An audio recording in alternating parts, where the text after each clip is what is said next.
Apparently, I'm the male and EEOC act for tonight. EEOC, the Equal Opportunity. It's a Mexican joke. Sorry. Apparently, everybody in here is white. There's nobody got that but me. Sorry about that. Token. Okay, I'm the token brown guy, according to her. Married. She's violent. Most Mexican men do marry violent women. Safer that way. Before I get started, just a shout out to my sperm. I'm going to be a dad in October.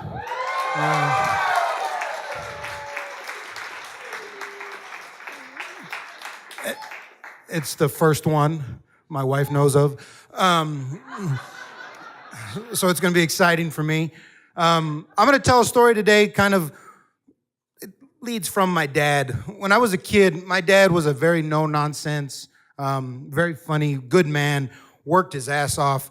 He worked 35 years for the USDA Forest Service. He worked in the timber industry, and that man didn't give an inch. I mean, he has a heart the size of Texas, which is ironic because Texas sucks. But anyways, he told me from a very young age, Kayne, when you turn 18, he goes, the house you live in is not yours. You got to get the fuck out.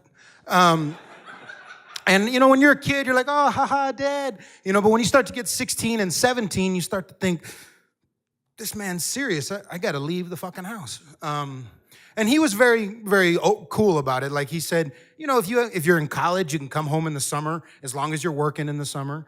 You can always come home to visit. He goes, when you're a man, you know, this is your home still. Don't feel like you can't come and visit, but you can't come and stay. And I mean, you know, when you're a kid, you appreciate some of those things. And one of the things that he always instilled in me, beyond working for the Forest Service, we lived in a small town out in western New Mexico. It's a town of about 80 people. I went 20 miles to go to school. And he would go everywhere. He was an electrician also by trade, and he would help the local folks. You know, they had the well went dead or whatever, and he was always working for extra money. And that was one of the things he always taught me. He goes, Kayne, it's imperative that you be able to support yourself. And even in college, he goes, I know, and I was lucky. I got a lot of scholarships to college, which is, I know people are like, fucking dumbass. But no, I was really good in school. I was diligent. I did everything I was supposed to. And but one of the things I learned was to always be working to make some money. The last time I was here, I talked about fighting fire, and I did that through college in the summertime, and then some time after that full time. But one of the things that I did during college, because I could always hear my dad in the back of my head, is you need to be making money, is I got my CDL because I played football in college. I remember one day listening to the coaches bitch about we have to drive and, you know, we can't afford to hire other drivers like the other teams can. And I got to wondering, what other teams hire drivers?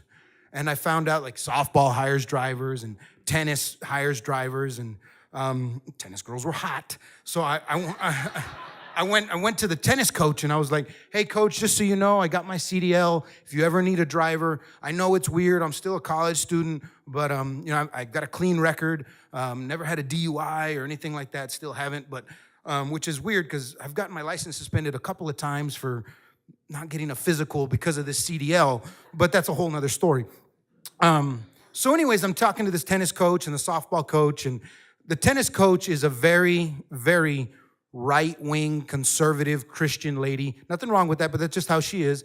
And she was looking at me like, this guy's gonna try to fuck all my team members.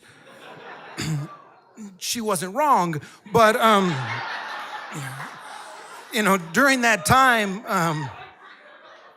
the softball coach, he hired me first. They had a trip to Vegas, and from Portales, New Mexico to Las Vegas, Nevada, it's about a 12-hour drive. And he had his CDL, so me and him split it up. And when we got back, you know, I started driving more and more often. Well, the next year, my junior year, the tennis coach became pregnant. And she was very large. And one of the last tennis matches or meets or whatever they called them of the year, she was told she could no longer drive. I don't know why. She just told me the doctor told her she couldn't. She needed a driver. So she goes, Kayne, I'm going to give you a chance. She, without exaggerating, she had a list of about 14 don'ts that I couldn't do. Like, I couldn't be alone with any of the girls. I couldn't make lewd comments, just shit that I would normally have done. But things I couldn't do, which was all fine and well. So it's a little bus. You've seen the limo, I don't know what they call them, but the limo coaches that are small. It's like if the short bus was fancy type situation. And so we're going to East Texas, which is now Texas A&M Commerce. And from Portales to Commerce, roughly about 8 hours, long-ass trip. And we drive there without problems. Everything's good. The girls play. I think they even won the meet, so everybody's excited. You have, 8 women and the Grinch that were just excited. And I'm driving, and we're coming back. And I remember just thinking a couple of times throughout the course of my CDL driving time for teams is, why the hell am I doing this? It's for the money. And they paid really well. It was $100 a day, plus they'd pay all my food and hotel. So for a college kid, that was good spending money. I knew if I got home Saturday night before midnight, I could buy the beer. Which was always a good thing for my roommate, fat bastard. But he was excited that I had a job because he wasn't ever going to pay, and I always did for him. But anyways, so we're driving back from East Texas, and I don't remember the name of the river that we're having, or the lake rather, that we kind of had to skirt over this bridge that I still to this day don't know why they built a bridge over part of the river instead of building a road around it. I don't know. But anyways, right before we got to this river, we got off and the girls got snacks and I got trail mix. To this day, I'll never forget. It's that, the yogurt-covered raisins and peanuts. I'll never forget that for the life of me, why I bought that specific trail mix. But I'm eating and we're going and we get back on the freeway and I'm doing 75 and thinking, here we go. We're going to make it. Everything's good. And they won't let me listen to music because she's a bitch. And, so we're just going and everything's good. Well, all of a sudden, I get behind a truck, a tractor trailer that's got a D9 cat. And I know it's a D9 cat because, well, just trust me, I know it's a D9 cat. And we're behind this cat and this truck, and I can't see around him really. Well, we start going down the hill towards this bridge, and I'm doing 75 again in a bus, not the stop on a dime type. So as I pass him and get but next to him, we start going down a hill. And he slows down, and I don't know why. Well, all of a sudden, I notice that there's a police officer in the middle of the road getting people back into the right lane. Well, I'm doing 75 downhill, and there's a tractor trailer next to me slowing down, and I lock them up. I mean, all 6 of those tires are the whole thing. And this cop won't move out of the way. I feel like he thought he was like a Jedi warrior that just had the force that was gonna stop that vehicle. And in my head, and even out loud, I'm saying, please God, get out of the fucking road. But he won't, and luckily, and it's like a movie. I can still remember me and him just know that I'm gonna show him to St. Peter's gates. And, but for some miracle, I stop, without exaggeration, 3 feet from this man. And he's just standing there. And okay, well, what am I gonna do now? We're locked in, and he comes over and he steps up onto the thing and he's giving me the roll the window universal sign, which, okay, I could have told him I thought you were rolling dice, I don't know. So I roll down my window and you can tell throughout the conversation, this becomes clear, but initially I couldn't believe how nice he was. He was like, and I say nice because he didn't use any of the 4-letter words I would have been using at this point. You've got to be the dumbest son of a gun I've ever met. You can see me in the middle of the road, you got to get over. And I was like, I don't think that needs an S, but okay.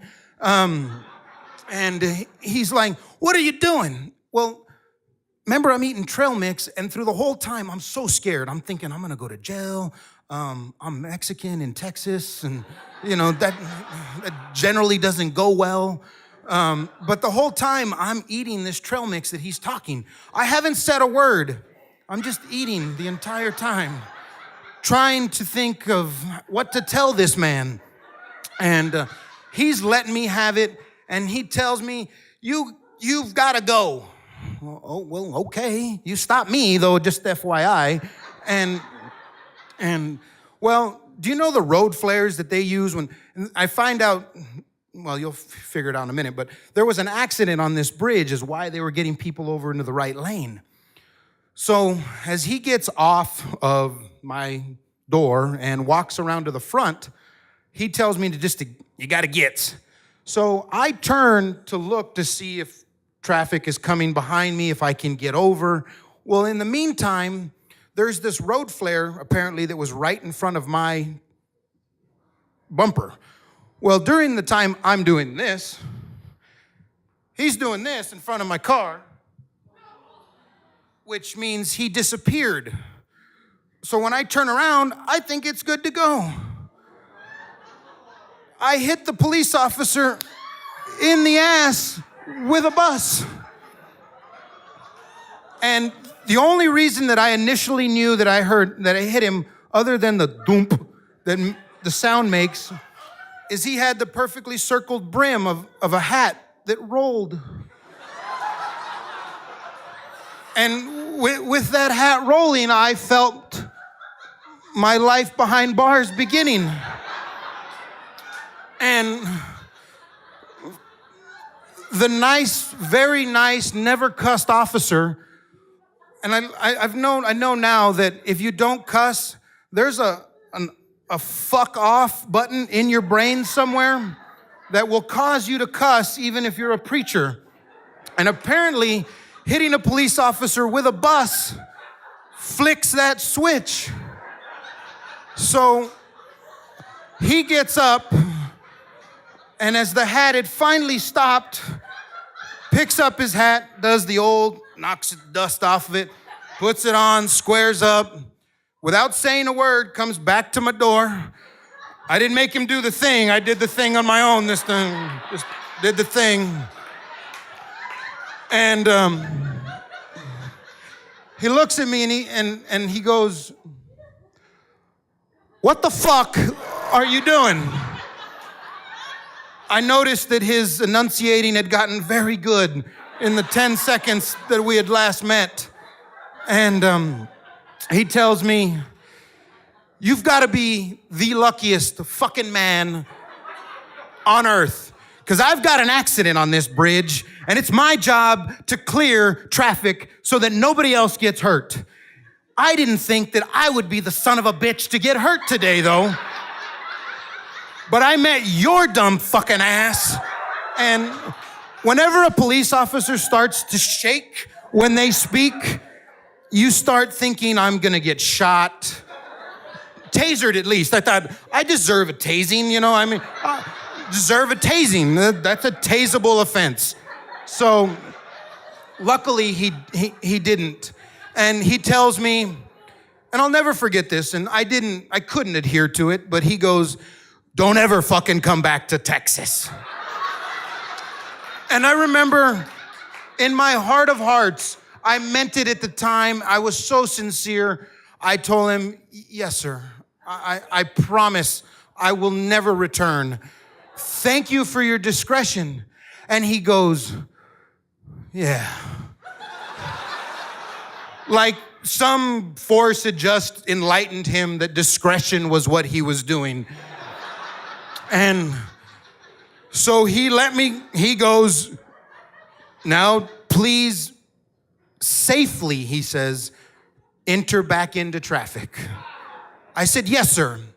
So I get back into traffic. And then it dawned on me, I have a tennis team still with me. Because for all this, I had zoned out. You leave your body. This was an out-of-body experience for me. So when I realized that I still had a tennis team and a bitch with me, I'm not saying that derogatory towards women. This specific woman was a bitch. But at this point, I was willing to take anything she was gonna say. But for 20 minutes, we drove without a sound. And I was not friends with this girl, but Sarah Torres was one of the tennis players. And after 20 minutes, she started to laugh.